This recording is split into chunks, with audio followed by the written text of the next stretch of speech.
마태복음 5장 13절부터 16절까지의 말씀입니다.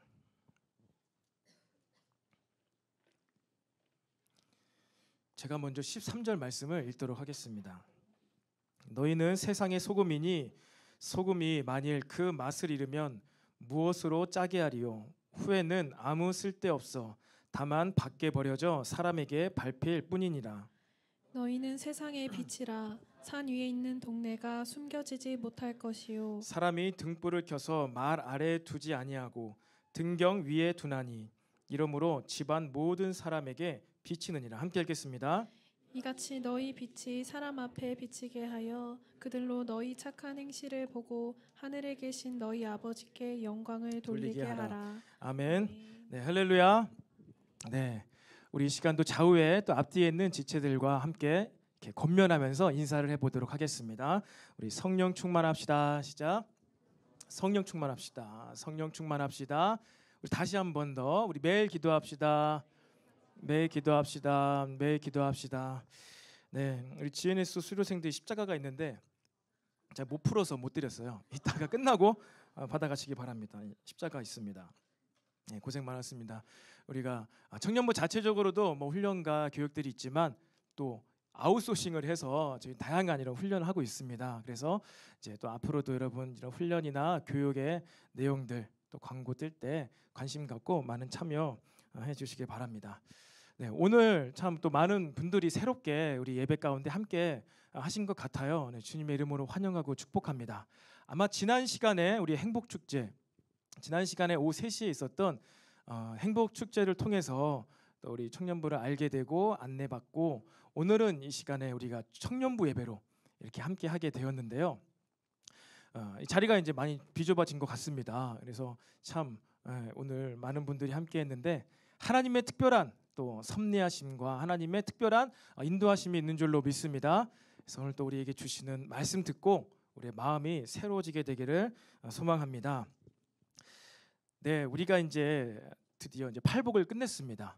지난 2달간 우리가 마태복음 5장 1절부터 해서 팔복에 대해서 한 주에 한 복씩 이렇게 팔복에 대해서 말씀을 나누었는데요.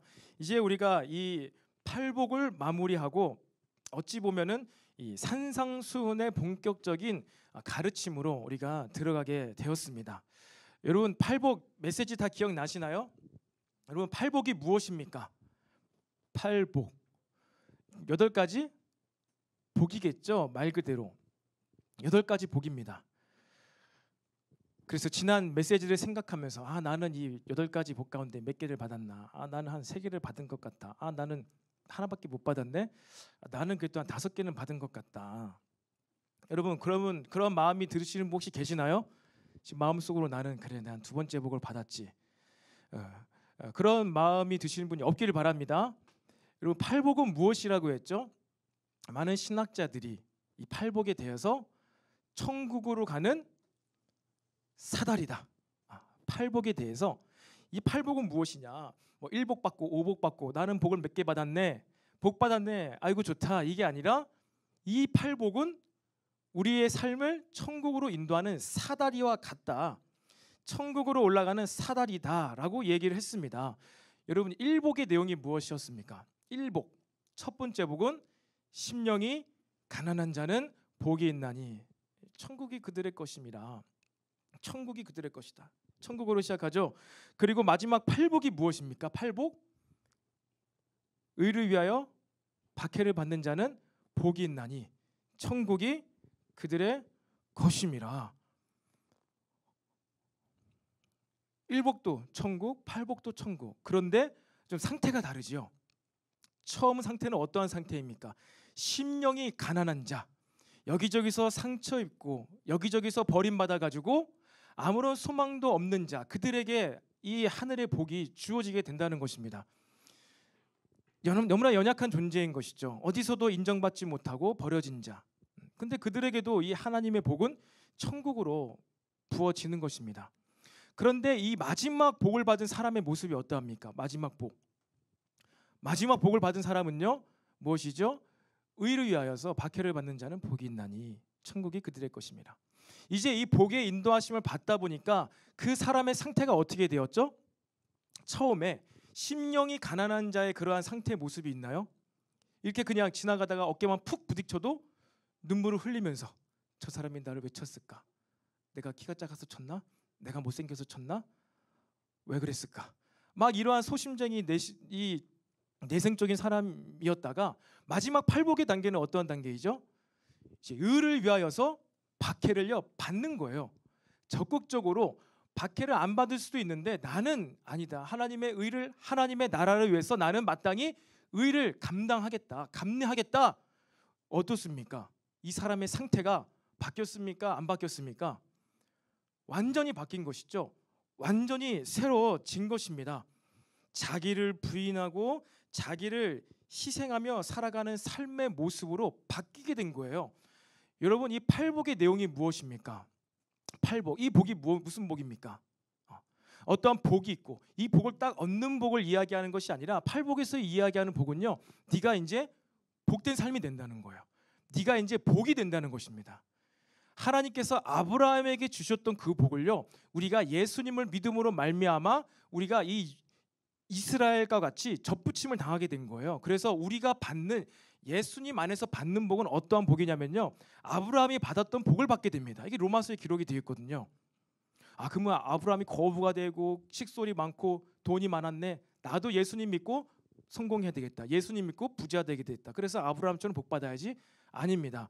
아브라함은요 복의 근원이에요. 그가 복이 되었어요. 하나님을 믿고 이삭을 바치는 시험을 통과함으로 아브라함이 그가 복의 자체가 되었습니다. 그래서 아브라함이 가는 곳마다 복된 일이 일어났어요. 그래서 나중에 아브라함이, 그의 아내 누구입니까? 사라가 죽을 때요, 굴을 사게 됩니다. 그때는 동굴에다 이제 시체를 묻었기 때문에. 그래서 그 땅에 가서, 굴의 주인에 가서 내가 돈을 주고 이 굴을 좀 나에게 팔라고 얘기하니까 거기에 살고 있었던 그 족장이 뭐라고 하냐면, 아브라함, 당신이 어떻게 내가 돈을 받고 당신에게 굴을 팝니까? 그냥 마음대로 쓰세요. 이렇게 얘기합니다. 얼마나 이 아브라함으로 말미암아서 주변의 사람들이 그 지역이 복을 얻었길래 값을 치르지 않고 그냥 이 굴을 사용하라고 그렇게 얘기한다는 것이죠. 여러분, 우리가 받은 이 복, 팔복은요 그러한 복이에요. 우리가 점점점 더 복된 자가 되는 것입니다. 이게 참된 복이에요.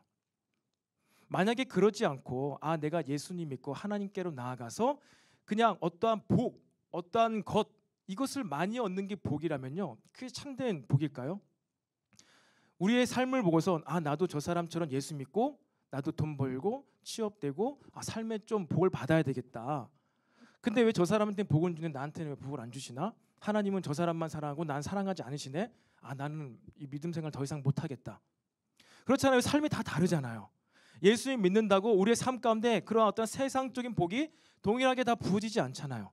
누구한테는 복이 되고 누구한테는 복이 안 되는 복이 진짜 복이 아니라는 거예요. 무엇입니까? 복된 삶의 가치관으로 바뀌게 되는 것이죠. 1복부터 8복까지 우리가 인도함을 받으면서 누구든지 이 하나님께 나아감으로 말미암아 성령의 도우심으로 말미암아 어떻게 돼요? 이 8복의 단계들을 통하여서 우리 자체가 복된 인생으로 바뀌는 것입니다. 그의 가치관, 하나님을 만나는 시간들, 선한 것을 위하여서 건강한 인생의 목표를 갖고 살아가는 모습. 나도 예수님 믿고 저 사람처럼 저런 목표를 가지고 살아야 되겠다. 이건 누구나 가질 수 있잖아요. 하나님께서 주시는 팔복은요, 누구에는 복이 되고 누구에는 복이 안 되는 이런 복이 아닙니다. 누구에게나 차별 없이 부어지는 그 복을 우리가 지난 2달간 여러분 배운 줄로 믿으시기 바랍니다. 이 복을 우리가 들었던 거예요. 그래서요, 여러분, 이 팔복은요 신앙생활의 이 내적인 소양이라고도 할 수가 있습니다. 어떠한 가치관이라고도 할 수가 있는 것이죠. 하나님 나라의 가치관이 이 팔복 안에 담겨져 있다라는 것입니다. 평생 우리는 이 팔복의 관점으로 살아가야 된다는 것이죠. 그래서 지금 이 내용들이, 지난 이 8가지 복의 내용들이 잘 기억이 안 나고 도대체 무슨 얘기를 하시나 라고 느껴지는 분들은 지난 8주간의 메시지를 여러분 다시 보기로 꼭 들으시기 바랍니다. 방금 나 같은 사람 들으시기 바랍니다. 꼭 들으시기를 바랍니다. 그래서 우리의 복에 대한 이 개념들, 관점들이 바뀌었으면 좋겠습니다. 그래서 이제 오늘부터는요 새로운 메시지예요. 이 팔복의 내적인 소양, 어떤 가치관, 하나님 믿는 교회 다니는 사람들의 어떤 가치관을 예수님께서 가장 먼저 선포를 하셨어요. 그렇습니다. 그리고 나서 이제 이 산상수훈간에는 산상수훈에서는 무슨 얘기를 하고 있느냐? 그러면 이 복된 사람, 복받은 사람, 이 복받은 사람들의 삶은 어떻게 살아가는지에 대한 외적인 모습에 대해서 7장까지의 메시지가 쭉 나오고 있는 것입니다. 그러니까 예수님의 가르침은요, 복음서 가운데 예수님의 가르침은요, 때로는 비유를 통해서, 때로는 어떠한 기적을 통해서 이렇게 다양한 방법으로, 또 일화를 통해서, 예화를 통해서 다양한 방법으로 예수님 말씀을 가르쳐 주시는데요. 이 마태복음 이 부분 5, 6, 7장 산상수훈만큼은요 비유가 아니에요. 아주 직접적으로, 그리고 너무나 구체적으로 믿음 생활하는 사람들, 요즘 말로 교회 다니는 사람들, 예수님을 따르는 사람들의 삶의 모습이 어떠해야 하는지를 여러분 정확히 말씀해 주십니다. 정확히. 여러분들 지금 교회 생활 하시잖아요. 믿음 생활 하시잖아요. 오늘도 교회 나오셨잖아요. 그러면 정말 우리가 어떠한 삶의 모습으로 살아가야 되는지가요 정확히 나타나 있다는 것입니다. 그러니까 교회 다니는 사람들은요, 여러분 예수님을 닮은 모습으로 살아가기를 원하시는 자들입니다. 동의가 되시나요? 예수님 교회 다니는 사람들은요, 교회 다녀서 좀 복 더 받고 잘 되고 이것이 아니라요, 우리가 교회 다니는 목적은요 무엇이에요? 나도 예수님처럼 좀 그렇게 살았으면 좋겠다. 내가 아는 사람, 그리스도인, 기독교인이 있는데 그 사람의 삶의 모습들이 너무나 복되고 좀 존경이 되어서 나도 저 사람처럼 한번 진짜 그리스도인처럼 살아보고 싶다라는 사람들이 교회 생활을 하는 것입니다. 복 받기 위해서는 굳이 교회 안 와도 세상에 많은 복들이 있잖아요. 그런데 우리가 굳이 교회를 다니는 이유는요, 바로 무엇이에요? 예수님을 닮기 위해서. 그리고 여러분들이 생각하고 있는 예수님의 모습이 있을 것입니다. 인자한 모습, 사랑이 많은 모습, 일반적으로 생각하는 목자 되시는 예수님의 모습을 떠올릴 수 있습니다. 그런데 예수님의 모습이 항상 그러셨나요? 늘 사랑이 많으시고 늘 막 안아주시고 그러셨나요? 그런 메시지만 많이 들었을 때는 예수님의 모습이 그렇게 생각할 수가 있으시죠. 예수님의 모습은요 너무나 다양합니다. 때로는 욕을 하시기도 하시고, 때로는 제자들을 향해서 믿음이 없다고 막 화를 내시면서 내가 언제까지 너희와 함께 있을 거냐, 이 믿음이 없는 자들아, 이러면서 제자들을 혼내시던 분도 예수님이세요. 저도 예수님 닮기 원합니다. 닮기 원해요. 그렇죠. 그냥 우리가 일반적으로 생각하는 어떠한 예수님의 모습, 그것이 아니라 우리 진짜 예수님의 모습을 제대로 닮아야 되잖아요. 여러분 예수님을 닮아가시기를 축복합니다. 근데 그렇다면 그 예수님의 모습이 어디에 정확히 담겨 있냐면 바로 이 산상수훈 가운데 담겨져 있다는 것입니다. 그래서 산상수훈을 통해서 우리는 예수님이 어떠한 분이신지를요 바로 알 수 있어요. 시대마다 예수님에 대한 이해가 조금씩 다를 수도 있지만 우리는 이 세 장을 막 함께 앞으로 묵상하면서 정말로 예수님 믿는 사람은 이렇게 살아야 되는구나. 예수님께서는 이렇게 삶을 살다 가셨구나. 그래, 나도 이제 신앙생활과 삶의 모습을 여기에 기준을 맞춰서 살아가야 되겠다. 여러분 이러한 생각과 마음이 들게 되기를 소망합니다. 한번 이 시간 따라해 볼까요? 자, 저를 한번 따라해 보십시오. 산상수훈으로 살아가자. 다시 한번 산상수훈으로 살아가자. 아멘. 네, 여러분 좀 덥지 않으세요? 좀 온도를 한 칸 좀 낮춰주면 좋을 것 같은데요. 오늘 사람이 많아서 정말 더운 것 같습니다. 엊그저께 금요철야 때는 추워가지고 제가 줄여달라고 했는데 오늘은 더 덥네요. 네. 자, 첫 번째 가르침입니다. 예수님께서 말씀하시는 예수님의 모습, 예수님께서 우리에게 원하시는 모습, 그것이 어떠한 모습일까요? 바로 우리는 소금과 빛의 모습으로 살아가야 됩니다. 예수님을 믿고 신앙생활하는 것은요 바로 세상의 소금의 역할을 감당을 해야 된다는 거예요. 오늘 말씀처럼 예수님께서는 우리들에게 뭐라고 말씀하셨죠? 너희는 세상의 소금이니. 우리의 정체성입니다. 우리의 정체성. 여러분은 어떠한 정체성을 가지고 있다고요? 세상의 소금. 그래? 그럼 난 이제 인색하게 살아야 되겠네. 짠돌이, 짠순이, 인색하게 살아야 되겠네. 소금이라니까 그렇게 살아야 되겠네 라고 생각하시는 분들 아무도 안 계시죠? 짠돌이가 되라는 말이 아닙니다. 짠돌이 되라는 말이 아니라 세상에 유익을 끼치는 존재가 돼야 한다는 것이지요. 여러분, 성경의 모든 율법의 핵심이 무엇인가요? 하나님 사랑과 이웃 사랑입니다. 이것이 신약에서만 시작된 것이 아니라요, 모세를 통하여서 이스라엘 백성 선민들에게 주신 모든 메시지, 모든 율법의 압축이 무엇이에요? 너희는 마음을 다하고 뜻을 다하고 힘을 다하여 주 너의 하나님을 사랑하라. 그리고 둘째도 이와 같으니 내 이웃을 내 몸과 같이 사랑하라. 이것이 이스라엘 백성의 그들의 정체성이었습니다. 그래서 마가복음 12장에서도 보면요, 어떠한 율법 교사가 서기관이 예수님께 나와서 그걸 물어보는 것이죠. 가장 큰 계명이 무슨 계명입니까? 라고 질문했을 때 바로 이 계명을 주님께서 말씀을 해주신 것이죠. 말씀 준비가 안 됐나요 혹시? 네. 29절부터 31절입니다. 예수께서 대답하시되 첫째는 이것이니 이스라엘아 들으라, 주 곧 우리 하나님은 유일한 주시라. 내 마음을 다하고 목숨을 다하고 뜻을 다하고 힘을 다하여 주 너의 하나님을 사랑하라 하신 것이죠. 이것이 첫 번째 정체성이고, 두 번째 정체성은 둘째는 이것이니 내 이웃을 내 자신과 같이 사랑하라 하신 것이라. 이보다 더 큰 계명이 없는 것이다. 이 메시지를 딱 듣고 이 서기관이 예수님에게 놀라운 가르침입니다. 맞습니다. 당신의 가르침이 맞습니다. 우리가 많은 짐승으로 번제를 드리는 것보다 이 하나님을 사랑하는 것처럼, 그리고 이웃을 사랑하는 것이 가장 우선되는 줄을 내가 이제 알게 되었습니다 라고 딱 반응을 보이자 예수님께서 이 서기관에게 네가 하나님 나라에서 멀지 않았도다 라고 말씀합니다. 이러한 반응을 보인 서기관에게 네가 하나님 나라와 가깝구나, 그 말씀을 하셨다는 거예요. 무엇입니까? 왜 이스라엘 백성에게 율법을 주셨나요? 계명을 주셨나요? 하나님 사랑과 이웃을 사랑하게 하기 위해서. 신약 시대에도 동일합니다. 우리가 왜 소금이 되어야 됩니까? 왜 빛이 되어야 됩니까? 세상에 유익을 끼치기 위해서. 이웃을 사랑하는 삶, 섬기는 삶, 그것이 소금과 빛의 비유로 설명하신 우리들의 정체성이라는 것입니다. 이것을 우리 잊으면 안 돼요.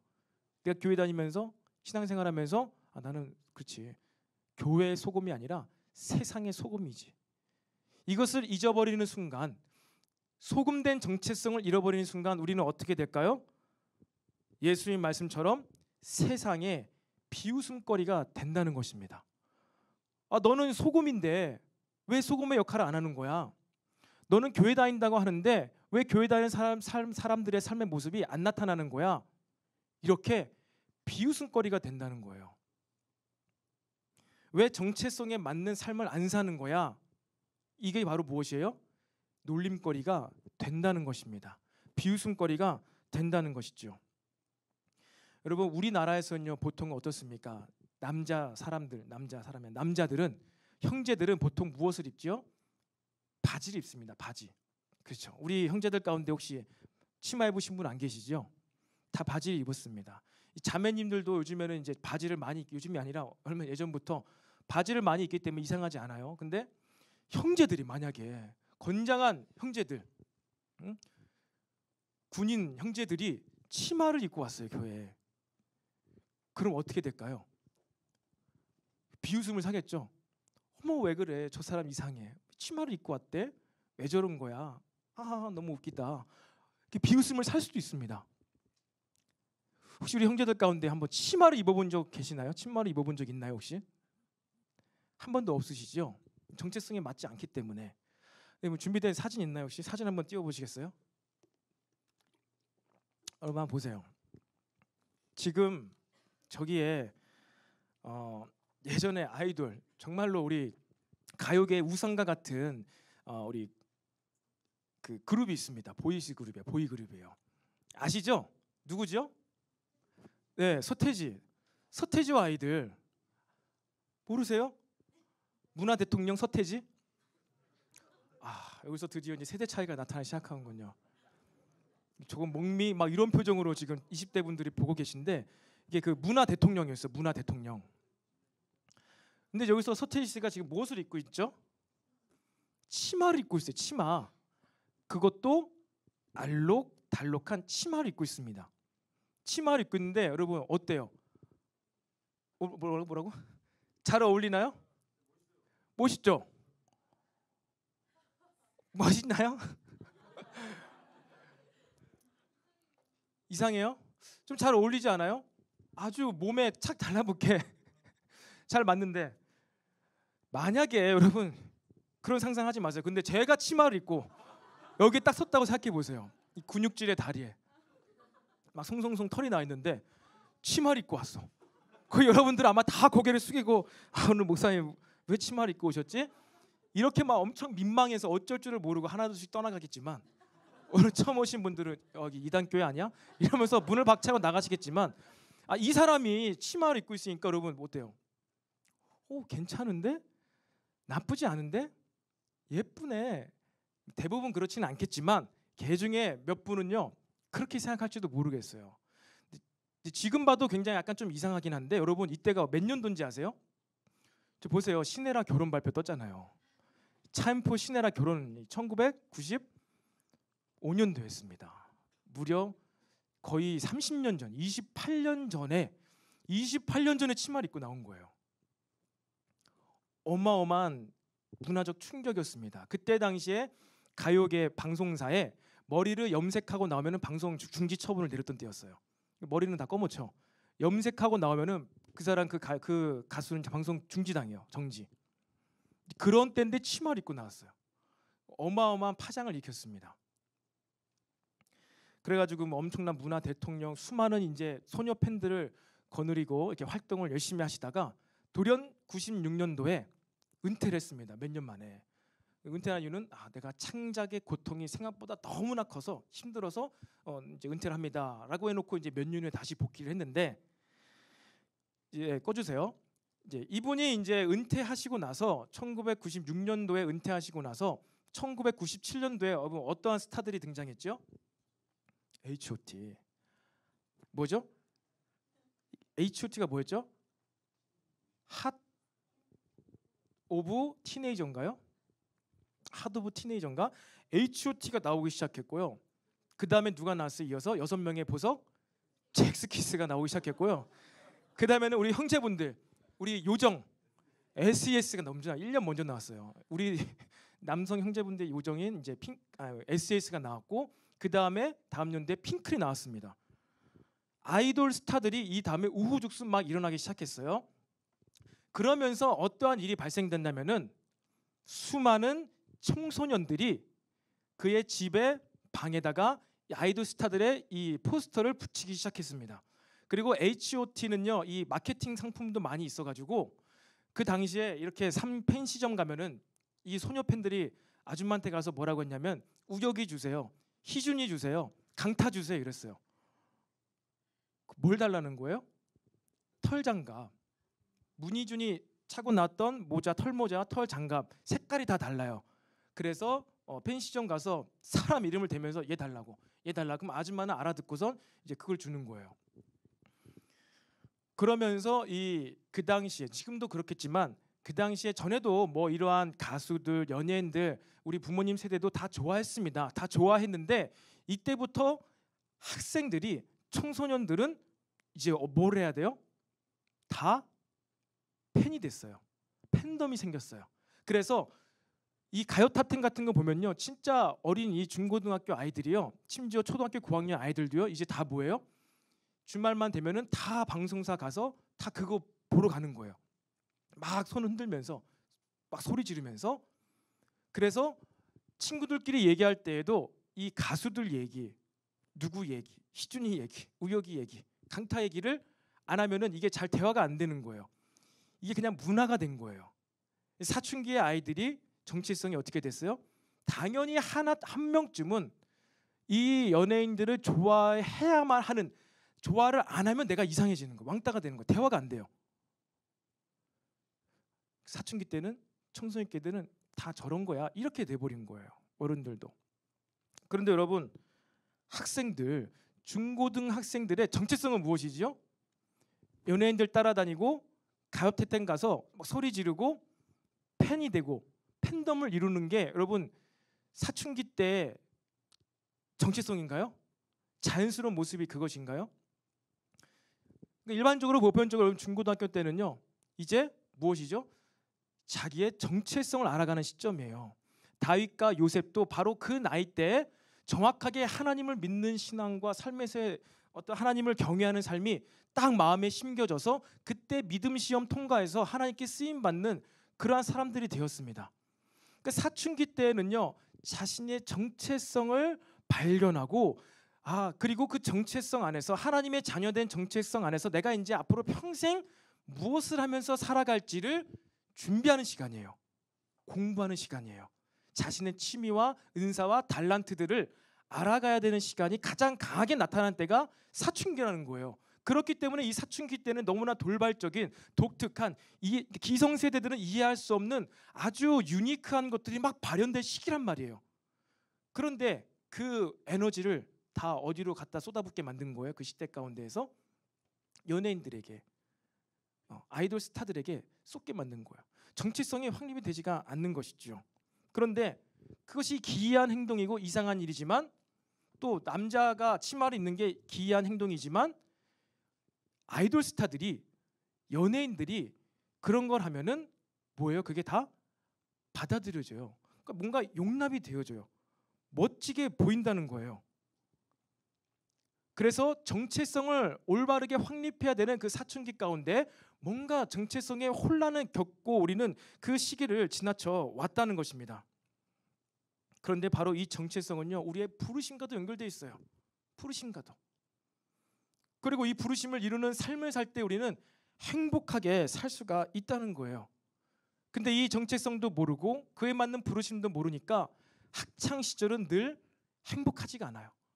언제 이 야자는 끝나는가? 요즘에 보니까 중고등학교도 4시면 끝나더라고요. 저 때만 해도 10시, 11시에 끝났어요. 너무나 고통스러웠어요. 재미도 없는 이 공부 3년 동안, 4년 동안, 6년 동안 언제 끝나는 것인가, 이 공부. 너무나 고통스럽게, 재미없게, 힘겹게 그 시기를 보냈다는 거예요. 왜? 나는 지금 콘서트 가야 되는데 그걸 못하고 공부하고 있네? 난 불행하다. 그것이 아니라는 것이죠. 그것이 아니라는 거예요. 정체성. 사춘기 때 정체성을 바로 알고 그것대로 준비하면서 미래를 꿈꾸면서, 그래, 내가 지금 이렇게 공부하고 준비해서 내가 20대 때, 30대 때는 진짜 멋진 인생을 살아가겠다 라는 마음을 가지고 공부를 하면 얼마나 행복할까요? 공부하는데 힘이 날까요? 근데 우리가 그러한 시기를 다 지나갔습니다. 힘들게 공부를 했어요. 뭐 때문에 그래요? 공부가 힘들어요? 공부 자체가 힘든 거예요? 원래 공부 야자는 힘든 것입니까? 전혀 그렇지 않아요. 제가 몇 번 얘기했잖아요. 저도 이제 일반 대학 나와가지고 나중에 신학 공부했는데 공부가 재밌어요. 책 보는 게 재밌어요. 하나님에 대해서 알아가고 교리들에 대해서 배우는 게요, 너무나 재밌어요. 공부가 재밌는 거였구나. 막 어금니 지금 깎게 물고 있는 것 같은데 공부가 재밌는 거였어요, 여러분. 믿으십니까? 지금 대학생분들 계시나요? 대학생분들? 공부는 원래 재밌는 거예요.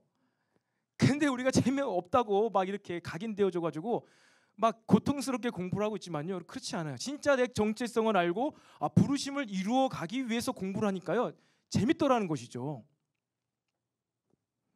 오늘 너무 제가 파격적인 설교를 해서 처음 나오신 분들도 많은데 너무나 파격적인 설교를 해서, 근데 어쩔 수 없습니다. 우리는 강의 설교 일정에 따라서는 빛과 소금, 소금에 대해서, 소금이 정체성을 잃고 제 맛을 잃어버리면 어떻게 돼요? 비웃음거리가 된다. 사람들이 짓밟혀버리게 된다. 여러분, 정체성을 회복하시기를 축복합니다. 그래서 우리의 원래 사람의 정체성이 있었어요. 그것이 무엇이에요? 하나님께서 아담에게 주신 것, 다스리고 정복하고 온 땅에 충만케 하는 삶을 사는 존재로 우리를 만드셨습니다. 이것이 너무나 원색적이죠. 다스리고 정복하고 충만케 되는 게 우리의 정체성으로서의 삶의 모습이에요. 다스린 것은 무슨 다스림이냐면요, 이 세상이 야생이라는 거예요. 관리자가 없다는 거예요. 그래서 하나님의 모습을 닮은 아담과 하와가 하나님의 성품으로 잘 보살피기 위해서 우리 살아가야 돼요. 자연을 잘 보살펴야 돼요. 그리고 정복하는 것은 무슨 뜻이 있냐면요, 컨커러가 아니라 디벨로핑의 뜻이 있습니다. 야생의 불모지의 이 지구를 잘 개발시켜라. 이 땅을요 잘 개발시키고 잘 이 발전시키는 게 여러분 우리의 정체성입니다. 그리고 충만케 되는 것은 무엇이에요? 자손을 많이 낳아라. 너희들의 형상 그대로 자손을 많이 낳아서 그 하나님의 형상을 닮은 존재로 이 세상을 꽉 채워라. 이게 우리 인간의 정체성입니다. 이거를 아담에게 주셨고 예수님께서는요 이거를 다른 언어로 이렇게 말씀해 주셨죠. 어떠한 언어요? 너희들은 제자를 삼아라. 제자를 삼는 것입니다. 우리가 전도를 하는 것은요 무엇이에요? 제자를 삼는 것입니다. 예수님의 제자는 어떠한 거예요? 교회 다니는 사람이 아니라 예수님의 삶의 모습으로 살아가는 사람을 만들라는 것입니다. 예수님의 모습을 닮은 모습이 어떤 모습이에요? 그게 바로 이 산상수훈의 세 장의 내용입니다. 그리고 그것의 첫 번째로 바로 우리가 소금이다. 예수님이 이 땅에 소금으로 오셨다. 자기 자신을 위해서 오신 게 아니라 저와 여러분을 위해서 이 세상을 복되게 하기 위해서 오셨다. 이것을 기억하시기 바랍니다. 동일합니다. 이 정체성을 우리에게 주셨어요. 우리는 이 세상을 복되게 하는 존재입니다. 그것이 왜 가능해요? 어떻게 내가 더 막 희생하고 더 헌신하고 얼마나 나를 더 막 짜내야 되는 거야? 그 앞에 팔복의 메시지 주셨잖아요. 우리가 복이 되었기 때문에 복되게 할 수가 있다는 거예요. 그래서 오늘은 우리 소금의 어떠한 역할에 대해서 세 가지를 살펴보겠습니다. 세 가지. 자, 첫 번째입니다. 소금은 어떠한 역할을 할 수가 있을까요? 소금의 역할이 무엇일까요? 첫 번째는요, 바로 생명을 유지시키는 역할, 기능이 이 소금 안에 있습니다. 영적인 뜻은 그리스도의 신실한 진실한 제자가 없는 세상은요, 영적 생명력이 끊어진 세상이 되고 말 것입니다. 영적 생명력이 끊어졌다라는 것은요 이런 것이에요. 태평양 한가운데 정처 없이 파손돼서 떠도는 돛담배와 같은 것이 영적인 생명력이 끊어진 것입니다. 영적인 생명력이 있다. 영적이다라는 것은 뭐냐면요, 목적이 있다는 거예요. 방향성이 있다는 거예요. 방향성. 그러니까 영이신 하나님께서 분명한 목적을 가지고 이 우주를요, 이 세상을 창조를 하셨습니다. 그러니까 우리 소금의 정체성 첫 번째는 어떠한 역할을 하는 것이냐? 우리가 사회의 일원으로서 세상 가운데 살아갈 때 저와 여러분들을 통해서요 무엇입니까? 여러분의 포함되어 있는 가정이나 지역사회 어떠한 공동체가요 부르심, 방향성을 잃지 않고 나아갈 수 있게 해주는 게 바로 우리들의 역할이라는 거예요. 우리들의 역할. 한국 교회가 소금의 역할을 제대로 할 때 우리 한국이라는 나라가요 방향성을 잃지 않고요 올바른 방향으로 나아갈 수가 있습니다. 한국 교회가 맛을 잃어버리면은 소금의 역할을 감당하지 못하면요 우리나라는 어떻게 되는 거예요? 혼란이 오게 되는 거예요. 혼란. 방향성을 누구도 제시하지 못한다는 것입니다. 나라에 뭐 특별한 방향성이 있을까? 한 국가의 비전이 있는가? 여러분 어떻게 생각하십니까? 국가의 의미는 무엇입니까? 여러분 대한민국 국민으로서 살아갈 때 대한민국이라는 국가가 여러분에게 어떠한 의미가 있습니까? 한번 생각해 보았나요? 국가는 도대체 나에게 무슨 의미가 있지? 여러분은 국가에 포함되어서 속하여져서요 국가의 혜택을 받고 국가의 지대한 영향을 받고 살아가고 있습니다. 근데 여러분은 국가의 의미를 알고 있습니까? 우리나라가 처음 이제 광복을 맞이해서 1948년도에 제헌국회가 처음 열리게 되었을 때 우리 대한민국의 목적, 대한민국의 방향성, 비전이요 첫 제헌국회 때 그때 선포가 되었어요. 처음으로 하나님 앞에서 공식적인 합법적인 국가로 시작을 하면서 그 당시에 이승만 임시정부죠. 이승만 대통령이 이윤영 의원께 우리가 이렇게 광복을 맞이해서 나라를 시작하게 되었는데 하나님께서 이것을 하셨으니 우리는 하나님께 기도를 감사 기도를 하지 않을 수 없습니다. 그래서 대표로 이윤영 의원께서 하나님께 감사 기도로 우리가 이 국가의 최초의 의회를 시작합시다 해서 이윤영 의원이 당시 목사님이었습니다. 그래서 목사님이 이제 기도를 시작했는데 그 긴 기도의 내용 가운데 어떤 얘기가 있냐면요.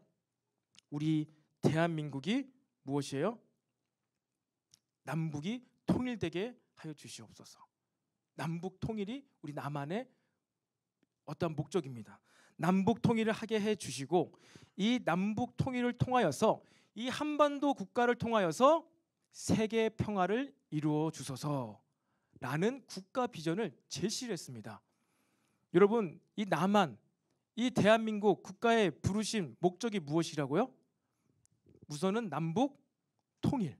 우리 남한 국민으로서 우리 국가에 부르시면 알아야 될 거 아니에요. 비전은 남북 통일입니다. 첫 번째로.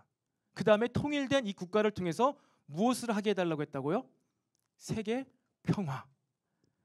세계 평화. 복음을 제시하고 하나님 나라의 복음을 증거함으로 말미암아서 이 세계에 평화가 오게 해주세요라고 기도를 시작함으로 우리나라의 합법적인 의회가 시작이 되었습니다. 여러분은 이 대한민국의 이 비전 가운데 살아가고 있는 한 국민임을요, 한 백성임을요, 여러분 잊지를 마시기를 바랍니다. 그래서 우리가 한 사람 한 사람이 이 소금의 역할을 감당해서 무엇이에요? 우리는 우리가 포함되어 있는 속해 있는 그 공동체가 어떠한 방향성으로 나아갈 수 있게 해주는 역할이 바로 저와 여러분에게 주어졌다는 것입니다. 여러분이 직장에서든 캠퍼스에서든 캠퍼스에서 여러분들 어떤 조별 모임을 하든지 간에 그 모든 것 가운데 어때요? 방향성을 여러분들은 알고 있어야 돼요. 우리 조별, 우리 조는 어떠한 방향성을 가지고 있지? 우리 캠퍼스는 더 나아가서 우리 가정은 어디로 나가야 되지? 여러분, 이 방향성을 제시하는 역할이 바로 이 소금의 첫 번째 역할입니다. 여러분이 포함되어 있는 어떠한 공동체든지 간에요, 혼란 없이 방향성이 분명해지기를 축복합니다. 두 번째는요, 소금의 역할이 무엇일까요? 우리가 잘 알고 있는 것처럼 방부제 역할을 합니다. 방부제는 뭐예요? 썩어짐, 부패를 막는 데 사용되어진다는 거예요. 여러분, 그리스도인이 없는 세상은요, 부정함과 부패함이 나타나게 됩니다. 어떠한 일들이요? 비양심적인 일들이 발생한다는 거예요. 우리 바다 가운데 있는 가까운 나라, 중국이란 나라가 있죠. 때때마다 여러분 네이버나 뉴스에서 중국이라는 나라에 대한 어떠한 충격적인 소식들이 전해 들립니까? 먹는 음식 갖다가 장난치는 일들. 그렇죠. 몇 년 전에는 배추 김치를 담는데 사람이 가서 바지를 걷어붙이고 뭐 발로 막 이렇게 김치를 이렇게 막 이렇게 절이는 모습들이 나오기도 하고요. 몇 달 전에는 달걀을 파는데 달걀이 진짜 달걀이 아니라 달걀 모양을 만든 뭐 이상한 가짜 달걀을 파는 일들이 중국에서 있었어요. 가짜 달걀. 너무나 뭐예요? 피양심적이에요. 아니 뭐 어떻게 이런 짓을 할 수 있을까? 우리는 성경적으로 보았을 때 왜 그런 일이 발생돼요? 신실한 그리스도인이 없기 때문에. 신실한 그리스도인이 없기 때문에. 이 이미테이션이 가장 발달한 나라가 어디예요? 중국이에요. 중국. 이미테이션이 가장 발달한 나라가 중국. 뭐 500만 원짜리 시계도 뭐 15만 원이면 살 수 있는. 그리고 이미테이션에도 등급이 있어요. 막 S 이미테이션, A 이미테이션. 이 정도로 가짜가 판칩니다. 왜 중국에서 그렇게 가짜가 판치는가? 신실한 그리스도인이 없는 거예요. 그래가지고요, 몇 년 전에는 10여 년 전에는요, 중국 정부에서 어떠한 일이 있었냐면요, 중국에서 어떠한 일이 있었냐면요, 각 기업마다요, 대기업마다 신우회를 조직하기 시작했습니다. 중국에서. 중국 대기업들이 신우회. 신우회 뭐예요?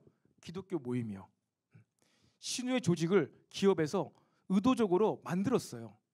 왜 그거를 한지 아세요, 여러분? 하도 직원들이 거짓말을 많이 하고 비양심적으로 살아가니까 너무나 기업에서 손실이 발생하는 거예요. 그래서 각 기업마다 신우회를 만들고 목사님들을 데리고 와가지고 예배를 드리게 했어요. 기업적 전략을 위해서. 뭐예요? 인간을 좀 양심적으로 만들기 위해서. 그만큼 그리스도인이 없는 여러분 이 세상은요 무엇이에요? 부패하게 돼 있어요. 생각해 보세요. 내 양심 조금만 팔면은 내가 2배로 3배로 이익을 보게 되는데 여러분 그 양심을 지킬 수 있는 사람이 누가 있겠습니까? 하나님을 믿는 사람이 아니고서는요 그 양심을 지키기가 어렵다는 것입니다. 여러분 그래서요 어떻게 됩니까? 우리가 이 세상 가운데 들어가서 무엇을 감당해야 돼요? 우리들의 삶의 모습, 우리들의 섬기는 모습, 삶의 라이프 스타일을 통해서 우리가 그 지역 가운데 사회 가운데 부정함들, 부패함들, 거짓이 없어져야 되는 거예요. 그 역할을요 주님께서 우리에게 주셨다는 것입니다. 율법적으로 그들을 정죄하고 다 잡아가라는 얘기가 아니에요. 예수님의 모습, 예수님의 방법으로 거룩한 부담감을 줘가지고 그들도 우리처럼 그렇게 거짓되지 않고 부패하지 않은 모습으로 살아가는 삶을 도전을 줄 수 있게 되기를 축복합니다. 자, 마지막 3번째입니다. 요즘 소금이 하는 마지막 역할은 무엇일까요? 여러분들도 다 알고 계시죠? 소금의 역할은 무엇이죠? 맛을 내게 하는 역할이 있습니다. 맛. 참 여러분 오늘도 우리가 이따가 이제 소금을 먹을 겁니다. 오늘 기름장 혹시 준비하셨나요? 기름장. 오늘 연합팀 모임 후에 여러분 저녁 식사하면서 여러분 우리가 삼겹살 파티를 준비했습니다. 와, 삼겹살 파티. 연합팀 모임 하는데 삼겹살 파티 우리 옥상에서 우리 공원 정원이 있는 가서 보면 알겠지만 식물이 심겨져 있는 우리 옥상에서 우리 삼겹살 파티를 할 건데 여러분 이 소금의 역할은 무엇이에요? 맛을 내는 데 있어요. 뭐 국을 끓이거나 음식을 하거나 조리를 할 때 뭐 국간장으로도 맞출 수 있지만 기본적으로 소금이 필요합니다. 영적인 의미는 무엇일까요? 세상에 어떠한 조직이나 어떠한 것에 원래의 기능들을요 살릴 수 있는 자들이 되어야 한다는 거예요. 무슨 얘기냐? 이 땅 가운데 많은 영역들이 있습니다. 기술들이 있습니다. 특별히 예술의 영역이 있죠. 예술가들 계십니까? 여기 예술가? 예술, 음악, 미술, 뭐 다양한 예술이 있잖아요. 또 어떠한 예술이 있죠? 음악과 미술밖에 떠오르지가 않는데 좀 학문적으로 얘기해 보세요. 춤, 댄스, 뭐가 있을까요? 행위 예술, 뭐가 있을까요? 그 예술들이 있는데요. 여러분 예술의 부르심, 예술의 목적은 무엇일까요? 딱 보고 감상하는 게 목적일까요? 예술의 목적은 무엇일까요? 예술은요 그 자체가 무엇이에요? 형이상학적인 것입니다. 형이상학적인 것. 그러니까 예술은요 원래 왜 시작되었냐면요 형이상학적인 하나님, 형이상학적인 어떠한 개념, 존재, 대상을요 형이하학적인 이 세상 가운데 나타내기 위해서, 드러내기 위해서 시작된 게 바로 이 예술이라는 거예요. 예술. 그러니까 미술을 통해서, 이 미술의 아름다움을 통해서 무엇을 해야 되는 거예요? 하나님 나라의 아름다운 것들을 이 땅에 표현해내는 게 이 미술의 시작이라는 거예요. 미술의 시작. 음악의 목적은 무엇일까요? 노래의 목적은 무엇입니까? 사랑하는 연인을 위하여서, 기쁘게 해주기 위해서, 그렇기도 하죠. 이 세상 가운데에서는. 최초로 시작된 노래, 무엇이 목적입니까? 형이상학적인 존재 하나님, 위대하시고 거룩하신 그 하나님의 아름다움을 형이하학적인 이 세상의 소리로서, 멜로디로서, 화음으로서, 박자로서, 리듬으로서 그 하나님의 아름다움을 드러내는 게 바로 이 음악이라는 거예요. 노래라는 거예요. 수학은 무엇입니까? 하나님의 질서. 하나님께서 이 우주 만물을 창조하실 때 그냥 막 혼란스럽게 마음대로 만드신 것이 아니라 어떠한 정교한 어떠한 설계도를 도면을 가지고 정교한 질서와 규칙을 가지고 이 우주를 만드셨는데 그 언어가 무엇이라는 거예요? 수학이라는 거예요. 그러니까 수학이라는 것 자체도 무엇이에요? 하나님의 이 세상을 운영하시는 과학 법칙을 눈에 보이는 숫자로 나타내는 게 바로 수학이라는 거예요. 여러분 이 세상의 모든 학문과 모든 예술의 영역이요 하나님을 드러내는 데 있습니다. 근데 이 세상의 그 예술의 영역들, 학문의 영역들, 과학의 영역들이 지금 무엇을 하고 있습니까? 제 맛을 잃어가고 있어요. 맛을 다 잃어버렸어요. 예술이 부패하고 예술이 맛을 잃어버렸어요. 과학이 맛이 가버렸어요. 그런 학문이나 예술 영역뿐만 아니라 모든 게 다 그렇습니다. 하나님께서 만들어 주신 거룩한 가정에 부르심이 있고 가정 안에 분명한 목적이 있는데 이 시대는 이 세상은요 가정에 대해서도 맛을 잃어버리게 만든 거예요. 여러분에게 있어서 가정의 의미가 무엇입니까? 가정의 존재 의미가 무엇입니까? 자는 곳입니까? 밥 먹으러 가는 곳입니까? 용돈 받는 곳입니까? 도대체 가정의 의미가 무엇입니까? 성경에 다 기록이 돼 있어요. 우리가 소금의 역할로 맛을 내야 된다. 하나님께서 원래 만드신 그 어떠한 목적과 역할이 있다는 거, 이 세상의 모든 것들이, 학문과 공동체와 모든 것들이 그것을 원래의 맛, 원래의 목적을 회복해야 하는 역할이 바로 이 소금의 역할이라는 것입니다. 요즘 이 시대 가운데서 그런 얘기가 있죠. 뭐 육아지옥, 아기를 키우는 것이 너무나 고되고 힘드니까 육아지옥이란 말이 있습니다. 말이 되나요? 말이 안 되는 것이죠. 육아 천국, 육아 천국. 아이들과 함께하는 가정은 천국이다. 맛을 다시 살려야 되는 거예요. 맛을 다 잃어버렸어요. 뭐 가정만 그러겠습니까? 교회도 맛이 갈 수 있어요. 교회도 맛을 잃어버렸어요. 교회 와서 사도신경으로 시작해서 주기도문을 맞추는 이것이 교회 생활의 전부인 것처럼 느껴지게 만드는 이 시대의 정신, 종교. 주일 하루 가서 주일 성수하는 것이 신앙생활. 맛을 가버리게 만들었어요. 신실한 주님의 제자들이 일어나서요. 여러분 이 맛을요 다시 살려야 됩니다. 그러면 교회 생활은 어떻게 하는 게 맞는 것인가? 가정 생활은 어떻게 하는 것이 맞는가? 예술의 영역은 어떻게 하는 것이 맞는가를 무엇을 통해서 우리가 배워야 돼요? 산상수훈. 성경 말씀 전체를 통하여서 산상수훈을 통하여서 여러분 우리는 무엇을 해야 돼요? 맛을 잃어버린 이 시대 가운데 다시 맛을 회복시켜야 됩니다. 그것이 바로 저와 여러분의 정체성이라는 거예요.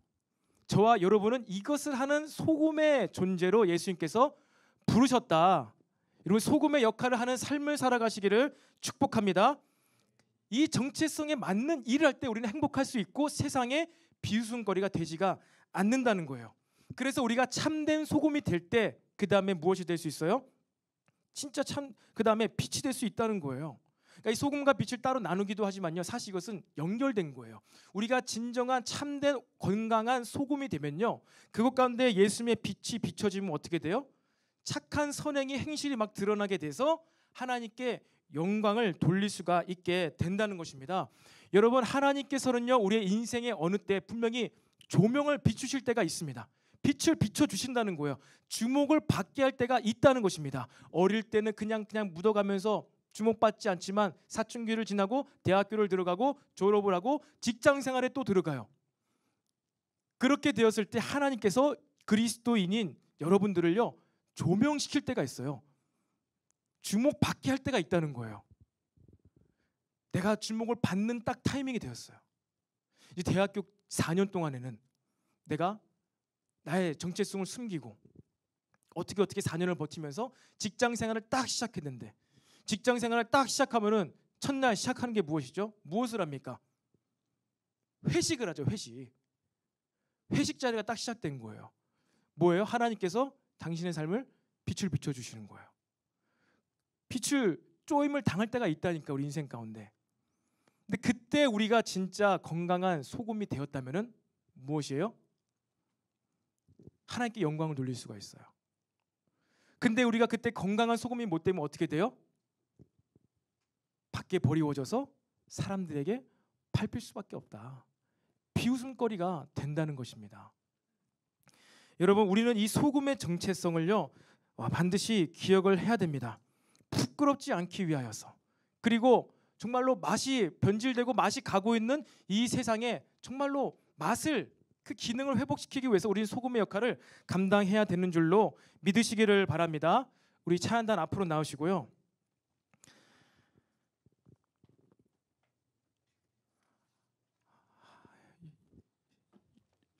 15줄의 내용이 더 있지만 우리는 오늘 또 연합팀 모임을 하기 위해서 우리가 이 내용을 마무리 좀 했으면 좋겠습니다. 여러분, 오늘 한 가지 기억했으면 좋겠어요. 저와 여러분은 정체성이 무엇이다? 소금이다. 여러분, 소금입니다. 예수님께서 비유로 아니고 직접 얘기하셨어. 너희는 소금이다.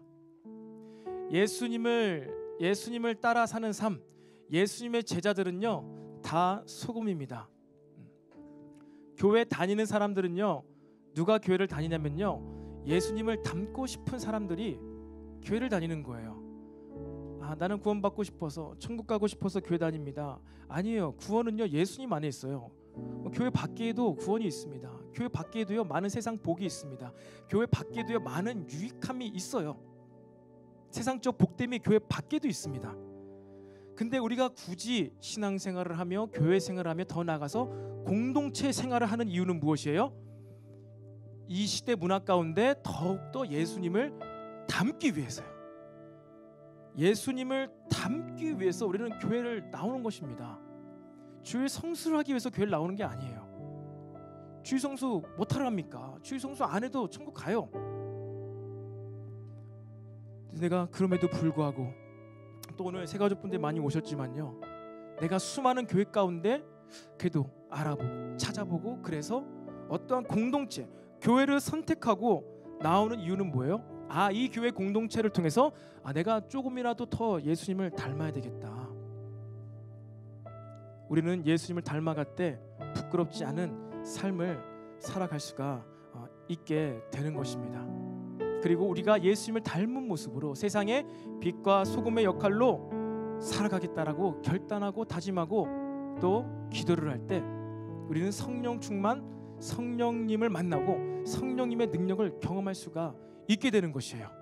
말씀의 도전을 받고 기도할 때 우리는 성령 체험을 할 수가 있는 것입니다. 우리는 다 그러한 경험을 통해서 이 자리까지 나아온 줄로 믿습니다. 그래서 우리 날마다 더 그렇게 성령님을 사모하고 성령 충만함을 통하여서 하나님께서 정말로 살아계시는구나, 하나님께서 정말로 나의 삶에 관심이 많으시고 나의 삶 가운데에도 함께 하시는구나. 그래서 이러한 일들로 인하여서 믿음을 끝까지 지키며 삶을 살아갈 수 있는 저와 여러분의 복된 삶이 되기를 주님으로 축복합니다.